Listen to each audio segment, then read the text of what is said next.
words cannot be forgotten. His actions cannot be undone. The pact is now broken. You know what to do. Kill them all. I stand before you as herald of the change. Baron Valkonin does declare war against Luetin and his ultramarines. Their traitorous nature has now been revealed and must be quenched. Tell me about these dreams. I had one. What did you see? War.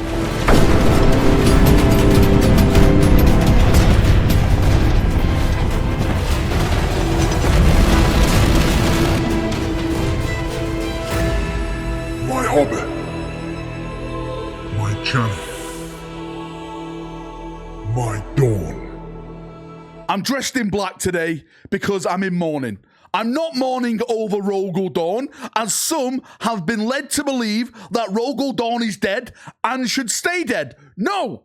I'm mourning over a loss of a friend that I once called Luetin. We used to message each other every day on the WhatsApp, but he's just put a video out saying why Dorn should stay dead. This, my friends, has crossed the line. They have crossed the defensible line of ROGAL Dorn's battlement, and I am taking aim. How dare you, sir, right? Just because your blueberry Primarch has come back, you can then dish out whose other Primarchs shouldn't come back. This is war, Luetin. This is a declaration. A declaration. Can't even say it, I'm that mad. A declaration of war. I challenge you, Luetin, right? Ultimate bragging rights. My gaming room is 99.9% complete. It's there. It's ready. Get your southern London Luetin ass up here right now and fight me. I will bring the Sons of Dawn. You can bring your House Luetin Knights. You can bring your Bookworm Ultramarines. It's all about bragging rights. Fight me and let's let the dice decide.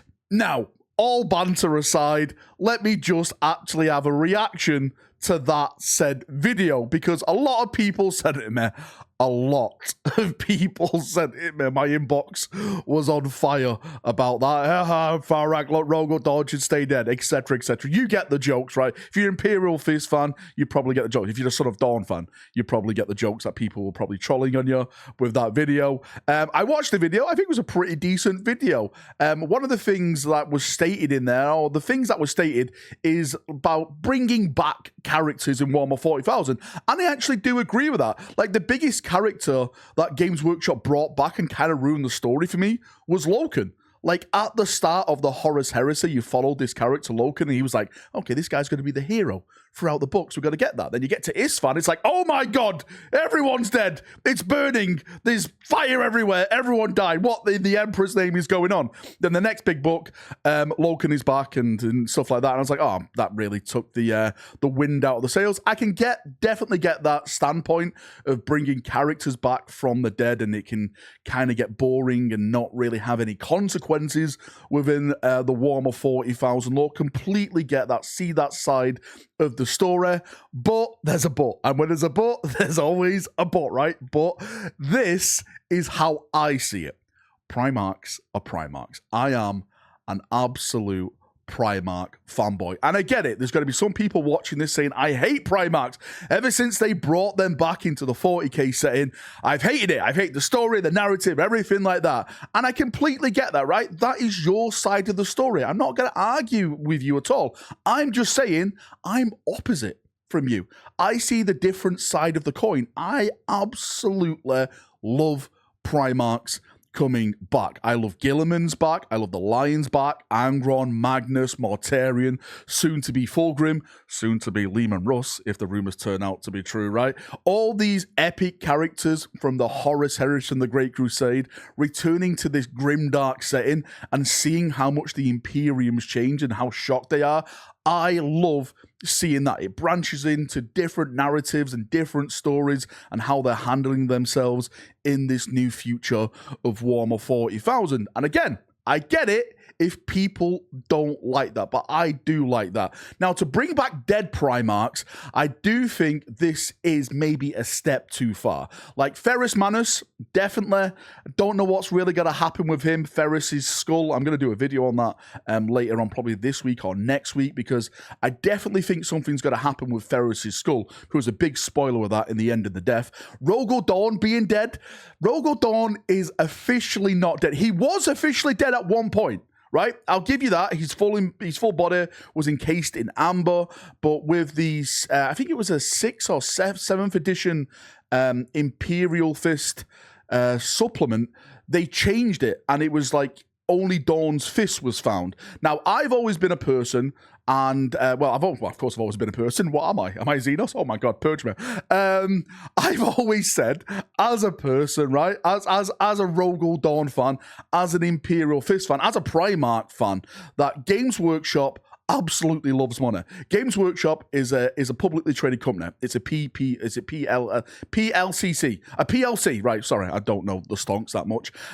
So every year they have to make money. And Luetin did actually pick up with this in video about it's all about the models and stuff like that. It is about the models. It's all about the models and the money. And Games Workshop want to make as much money as physically possible. They have to now.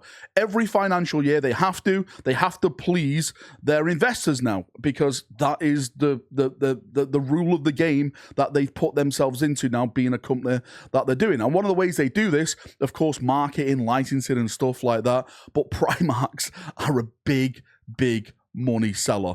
It's probably one of the biggest things that they can do as a model format when it comes to their business. So opening the Primarch gates up and having all these endings, like, you know, Korax disappeared, Jagatai Khan got sucked into the webway, ROGAL Dorn was dead, but he's not dead now, he's just his fish, you know, like open endings. It leaves it there then to build foundations on, just in case they do need that injection of cash at some point. That's what they're doing it for. Do I believe that Dorn's going to come back in the next 5 to 10 years?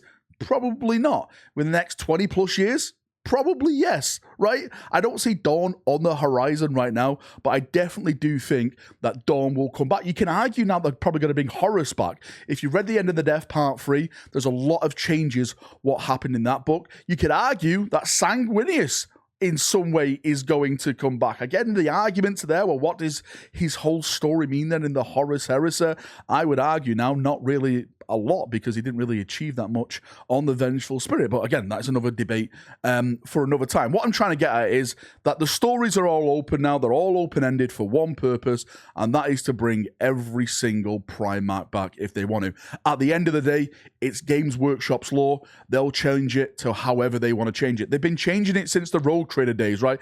Every edition, there's been new and changeable lore. I remember way back, there was a half Eldar Ultramarine Librarian. You forgot to mention that, didn't you, Luetin? Right? About changing law, you Xenos sympathizer. It all makes sense now, doesn't it, right? Gilliman's brought back with Eldar witchery. You have half Eldar librarians. You're nothing but a big dosser. Find me, Luetin! Find me in my house!